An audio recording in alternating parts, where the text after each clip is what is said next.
Right, students. Now, let's see. So, in the elimination reaction, what is important you need to remember? That is alcoholic KOH. Here you have seen the first reaction. Here we have taken aqueous KOH. When aqueous KOH is taken, directly you get a nucleophilic substitution. When this nucleophile Br is replaced by OH minus, and you get this. You get a product. Now, here when it is alcoholic KOH, it's going to elimination will dominate over substitution. So, we are going to get two different products, and this rule we are going to follow Saitsev rule to do this. Saitsev rule. Let's see. So here in this reaction, we have taken, what did we take? We have taken CH3, CH2, CHBr and CH3. So in the presence of alcohol, what did we say? We said elimination will dominate substitution. We are going to get two products. That is, first important thing, CH3 is here. CH, now see here, this H and Br comes out, and you get this bond is shifted here, you get a double bond CH3. So what is this compound? This is but nothing but but-2-ene. 1, 2, so but-2-ene, right? So next one more product, you get one more product, CH3, CH2, CH double bond CH2. So this is nothing but but-1-ene. So this is but-2-ene, this is but-1-ene. Remember, in elimination reaction, and that too if it is alcoholic KOH, in the presence of alcoholic KOH, not aqueous, in elimination alcoholic KOH, it follows Saitsev rule, where the highly substituted alkene, that is but-2-ene, this is the major product. Let me take one more pen and write. So this is the major product which we are going to have. So but-2-ene is a major product, this is the minor product which we are going to get. So remember, students, so here in elimination reaction, but-2-ene is a major product compared to but-1-ene. Done. So next, let us do the reduction process, right? Now, what is reduction? It's nothing but addition of hydrogen in the presence of a metal catalyst. So here we are going to add hydrogen in the presence of nickel. Then we are going to add Hi. Okay, Hi, an electronegative atom also. That is what we have studied, isn't it? Okay, so addition of hydrogen I am adding here in the presence of nickel. Addition of hydrogen I am adding in the presence of red phosphorus. Nothing. Here H2 is there, isn't it? You take out one H and one Br as HBr. Here also I is there, this I and this I. Both these I's will come out as, I hope this is clear, both these I's will come out as I2. Okay, students? Right. This H and this Br has come out as HBr. Right, one I and one I comes out. Now the leftover H add to this and it becomes C2H6. Simple addition of hydrogen. Now come here, C2H5 and H becomes C2H6. Done.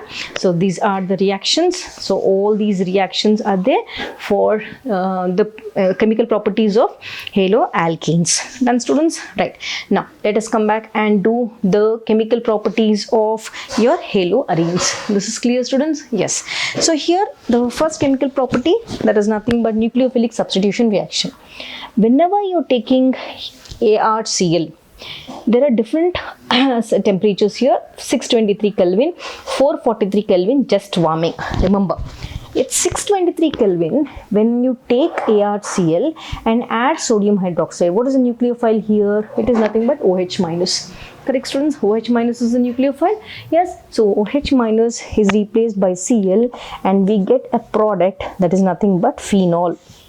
Simple. That's over at 623 Kelvin.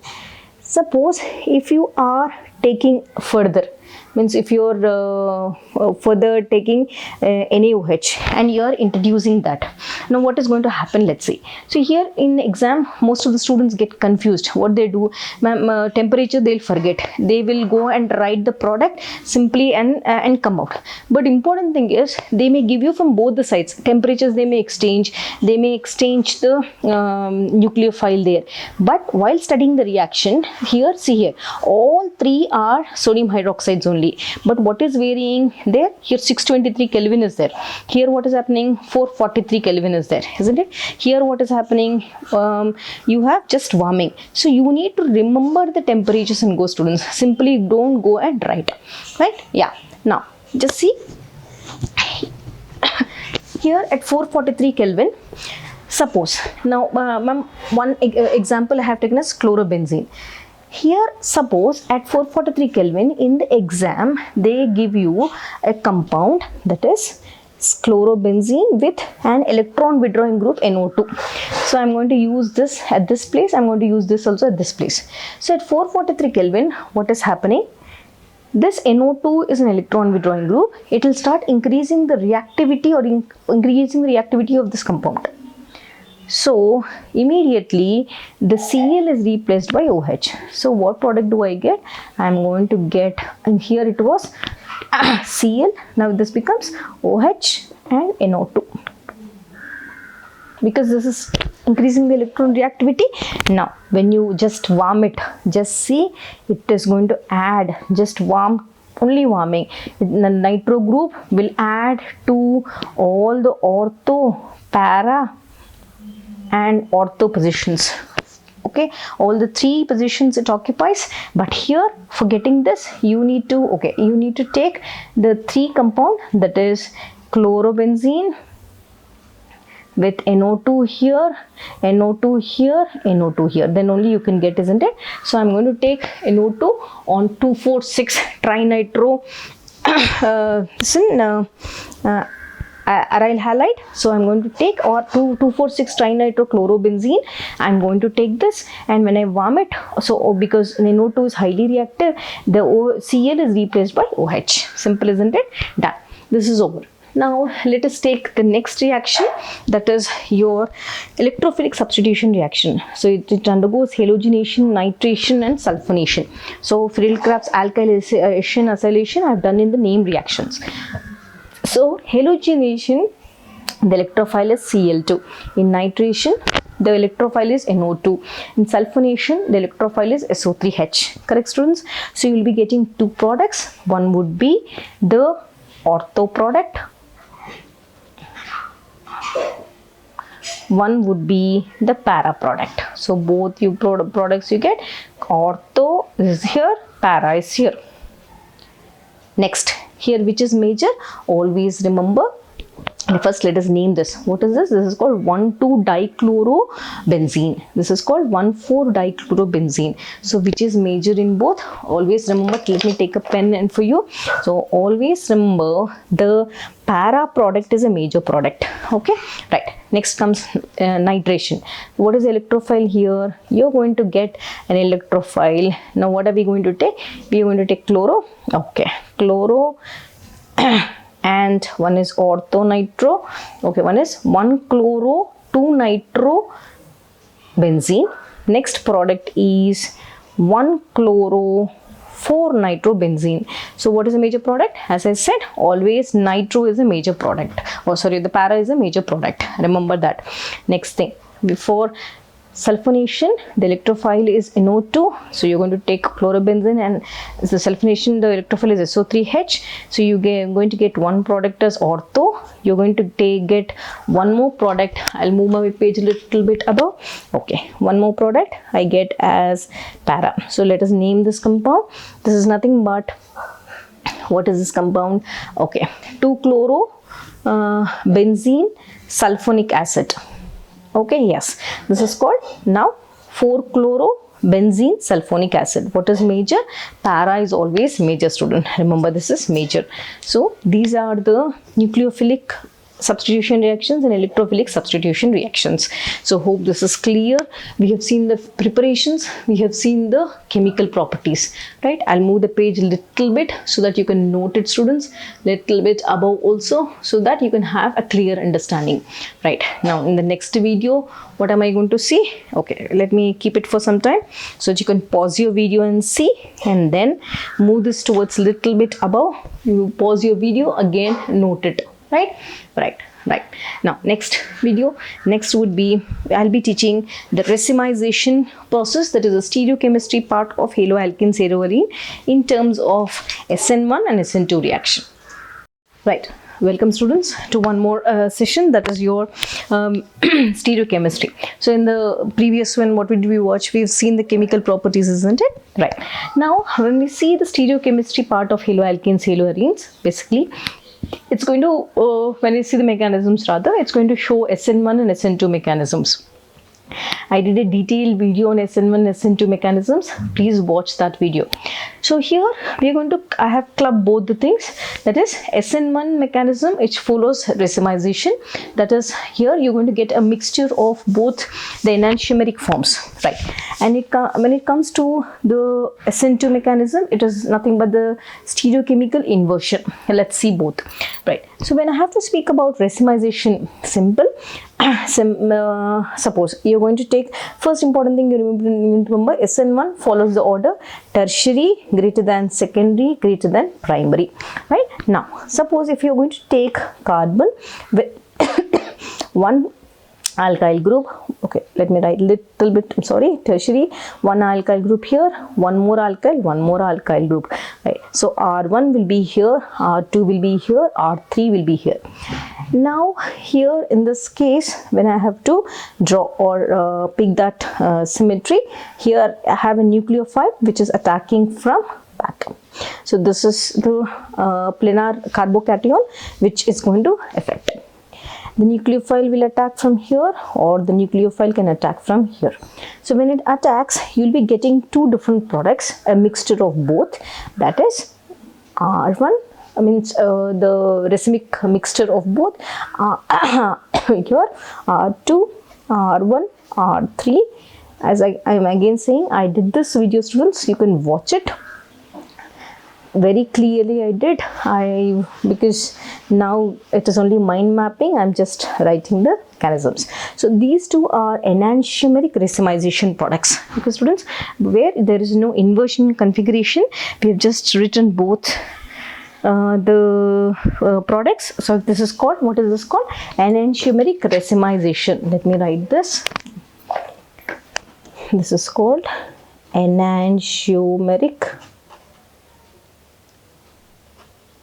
racemization, where we have taken tertiary greater than secondary greater than primary, right? Now when I have to take the SN1 mechanism, here what you should remember, let me take my scale and draw one line so that it's not confusing for you all, right? So in SN1 mechanism, what is SN2 mechanism, what is the order of preference here?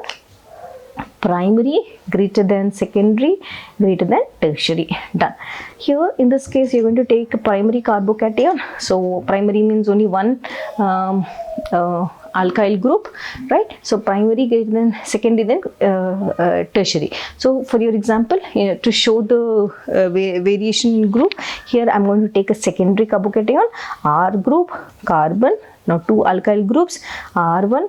Okay, this is R1 and one is H, right? One is X. This is the alkyl halide. So secondary, because two alkyl groups are there.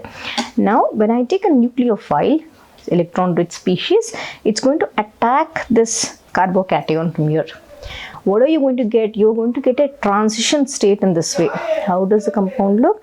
Carbon in the center, you have nucleophile here, you have one more which is in transition state, which is temporary, right students, which is temporary in nature, and here you have R prime, this is H, and down you have R2, right? Now see, all groups are, this is a transition intermittent state. Further there is more removal of this X minus.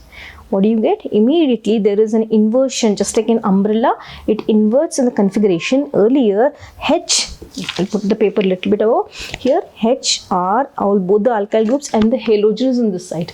Now it will invert in the configuration in this way, just like an umbrella. Nucleophile comes on this side, carbon with all the groups attached to this R1, R2. So here also you can write no problem, or you can leave this R and make this as R1. It's okay, just two different alkyl groups. So what are you saying here? Nucleophile is attacked from backside, from here, and here the nucleophile is formed. This whole whatever was there, all the three groups have inverted on this side. So that's why we have written a stereochemical inversion. So when I take the order of the nucleophiles, or the nucleophile order in which it prefers, and see the order, Cn minus is greater than I minus, it is greater than your OH minus, OH minus, which is greater than CH3COO minus. All these are nucleophiles. Water greater than F minus. So this is the order of the selection of nucleophiles. So Cn minus is highly preferred as a nucleophile. Yes, so this concept I have explained, SN1 mechanism as well as SN2 mechanism. I have taken the order also here for SN1, tertiary greater than secondary greater than primary. For SN2, primary greater than secondary greater than tertiary. So I have written the enantiomeric mixture here. That is racemization. Both the enantiomers are there for at the part of this. That's why we call it as racemization. And SN2, there is an inversion configuration. Right now, let us come back and do the next topic, that is your name reactions, all the name reactions of the chapter, which is here. Students, now let's come back and do the name reactions. Last but one topic. We have seen what did we see? Let's see. We have seen the classification, then we have seen the preparations, then we have seen the chemical properties, then we have seen the stereochemistry part of it. Now we are going to see all the name reactions of the chapter. I think different channels will be giving different name reactions. I have clubbed all the name reactions which you need to remember. If you remember this, all will be covered in this chapter. Right. So when I have to see the idea of doing this, here on the right hand side we have I have written the haloalkanes. On the left hand side I have written haloarenes. Done. So when I have to speak about Woods reaction, right? So in the Woods reaction, the first one, what is remember here? See here, Woods reaction. This is Fittig reaction. This is Woods-Fittig reaction is common to both. Right? Now, here in Woods reaction, what is important? You're going to take an alkyl halide and you're going to add sodium metal, and you're going to take one more alkyl halide on this side. Right. What is important in the presence of dry ether? I did a video explaining what is the role of dry ether. Right. So NaX, 2 NaX will come out, and you're going to form a hydrocarbon with 2 NaX. So the preparation of an hydrocarbon in the presence of sodium and dry ether is nothing but Woods reaction. So when it comes to Woods-Fittig reaction, here you're going to take C6H5Cl. Woods-Fittig means one aryl halide as well as sodium as usual, and one alkyl halide would be there. Dry ether is a similar thing in both the cases. Here 2 NaCl will come out. 2 NaCl will come out. What is the product? C6H5 and CH3. So C6H5 and CH3. So this is Woods-Fittig reaction. So in Woods reaction, 2 alkyl halides. In Woods-Fittig reaction, 1 aryl halide and 1 alkyl halide. Right? So this is the thing. Okay, next thing, let us see reaction with metals. So in reaction with metals, what am I going to take? I am going to take C2H5Br, one alkyl halide. I am going to take one metal as mentioned here, magnesium, in the presence of dry ether. Again, I am telling you students, I have done a video. What is the role of dry ether? I have explained. Please watch that. So MgBr comes out, adding with C2H5. Together you get a product C2H5 MgBr, ethyl magnesium bromide, nothing but the Grignard's reagent. Right? We are going to prepare Grignard's reagent, adding magnesium in the presence of dry ether. Now, next name reaction is isomerization reaction. Isomer means having the same structural molecular formula but difference in arrangement of the function group. Whichever function, you will place it at one position in this case, and in the next case you will write isomer. It's nothing, simple. I'll see. CH3, CH2, CH2, Cl is here. Okay, CH2 and Cl. Now what am I going to do? I am going to heat it at 573 Kelvin and I am going to use anhydrous AlCl3. Right. Now from here, now this is in how many, what is this compound? 1-chlorobutane. Now on isomerization, this chlorine is going to shift to this carbon. First it was on the first carbon, now CH3, CH2, CH, Cl, CH3. Shifted, isn't it? So these two are isomers. Right, students? Done. Next important thing, Finkelstein reaction and Schwarz reaction. Okay, in Finkelstein reaction, what is the thing? Let us take, in Finckelstein, as the name suggests, we are going to prepare iodoalkenes. Preparing iodoalkenes, or iodoalkenes is important. And in Schwarz reaction, we are going to prepare fluoroalkenes. Okay, students? Right. Now, in Finckelstein, what am I going to take? I'm going to take alkyl halide. I'm going to add NaI. Here, X can be chlorine, bromine, right? So here, if I take NaI, now what is happening? The X is replaced by I and you get Ri. So are we not preparing iodoalkenes here? Iodoalkenes, right? And along with this, what is coming up? NaX. Done. In Schwarz reaction, what are we preparing? Fluoroalkenes. So what are we going to take? We are going to take CH3Br. This is going to take, and as I said, fluoroalkene. To prepare that, I'm going to take AgF, because silver fluoride I'm going to take. When I take AgF, what is happening? The bromine is replaced by fluorine and I get CH3CF plus AgBr. This AgBr, whatever is there, it comes out as AgBr. Okay, students, AgBr. So this is Schwarz reaction. This is one of the name reaction of haloalkenes. Now, Hunt-Stecker reaction, simple. Already we have done this. Let's see. Hunt-Stecker means nothing. You are preparing bromo. Alkyl means alkyl halide. You are going to prepare methyl bromide. But important thing here is, in Hunt-Stecker, you are going to take silver salts. See here, silver acetate plus bromine. This is what is important. And important thing is, you're going to perform this reaction in the presence of CCl4. What product you get? You get CH3Br and plus AgBr plus your product which is formed. And important thing is carbon dioxide here. This is what is important. So Hunt-Stecker reaction, you're preparing bromomethane, and along with that, silver bromide and carbon dioxide gas which is there, it comes out. So this is Hunt-Stecker reaction, right students? Yes. Now let us do the Fittig reaction.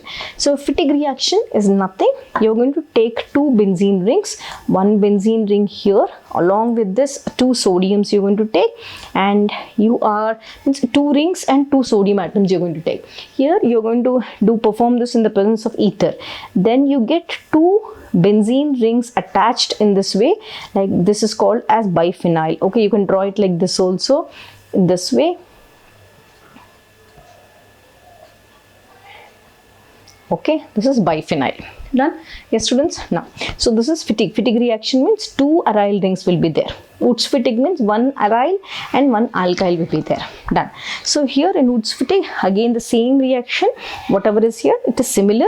Aryl halide and alkyl halide you add, and you get a toluene. Right. Next, in Ullmann reaction, we'll see. In Ullmann reaction is nothing. You're going to take iodoarene, okay, iodobenzene, and you're going to add copper powder to this. When you add copper powder to this, right, you get, suppose this copper I is a CuI comes out, and two rings of this, and you get biphenyl. This is nothing but Ullmann reaction. Yes, students? Yes, done. Next, Friedel-Crafts alkylation and acylation, right? This is an electrophilic substitution reaction. Now, in Friedel-Crafts alkylation, you'll be taking chlorobenzene. Now, in Friedel-Crafts acylation also, you'll be taking chlorobenzene only. Okay, but what is the difference? In Friedel-Crafts alkylation, you'll be adding as an electrophile CH3Cl in the presence of anhydrous AlCl3. Anhydrous AlCl3. Here in this case you will be adding acyl group CH3COCl in the presence of anhydrous AlCl3. Remember that. In both the cases you will be getting both the products. Right. What is this? In this case, first case, I will be writing this products here. You will be getting two varieties of product. One product is methyl group. Here is electrophile. And one more product is at the ortho position, one more product is at the para position. Okay, what is the name of this compound here? The name of this compound is 1-chloro-2-methyl-benzene. What is the name of this compound? 1-chloro-4-methyl-benzene. So what is the major product? Always I said the para group is a major product. Now, when I take the second reaction acyl, here you need to break it here. What is electrophile? CH3CO is electrophile. You get two products. One thing is chloro with the electrophile is COCH3, the ortho position, and one more is the electrophile at the para position, COCH3. Okay, so let us read this. This is, what is the name of this compound? Okay, let us see.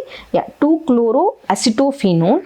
This is 4-chloroacetophenone. 2-chloroacetophenone and 4-chloroacetophenone. Clear, students? Yes. So the acyl group is attached to the benzene ring. That's why it is called Friedel-Crafts acylation. Last reaction, that is Sand-Meyer's reaction. I did it already. In Sand-Meyer's, you're going to take first BDC, N2Cl. What are we going to introduce? You're going to introduce CuCl by HCl or CuBr by HCl. What happens? You get two different products. So in BDC, what is important thing?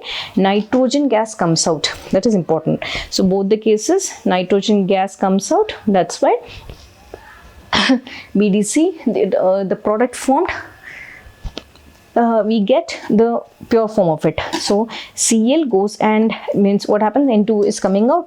When you introduce CuCl, you get a aryl halide, that is Cl. If you take Br, you get an bromohalide, aryl. This is chlorobenzene, bromobenzene. This is your Sand-Meyer's reaction, right, students? So please note it. All the reactions, name reactions are here. Very important for you all. You need to understand the name reaction and remember the products. So I'll just put it clearly for you all. So this is the first name reaction which I have written, and the last name reaction. I think it's clear. You can note it in your paper. Now, the last topic of the chapter, that is polyhalogen compounds. So polyhalogen compounds, they'll be asking you the different applications, the uses of it. So polyhalogen compounds: chloroform, carbon tetrachloride, iodoform, freons, DDT, and dichloromethane. I have noted the important uses of this. So chloroform is used as a solvent for fats and alkaloids and production of freons. Carbon tetrachloride used for the manufacturing of refrigerants and propellants and cleaning fluid, and iodoform is used as an antiseptic. So again, freons, these are the uses. DDT, which is used as an insecticide, and dichloromethane is used as a paint remover, propellant in aerosols, and metal cleaning.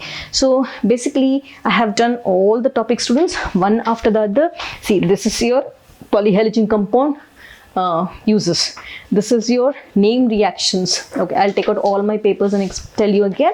And this is your chemical properties which I have made. Then comes your racemization which I made. Then comes your preparations which I did.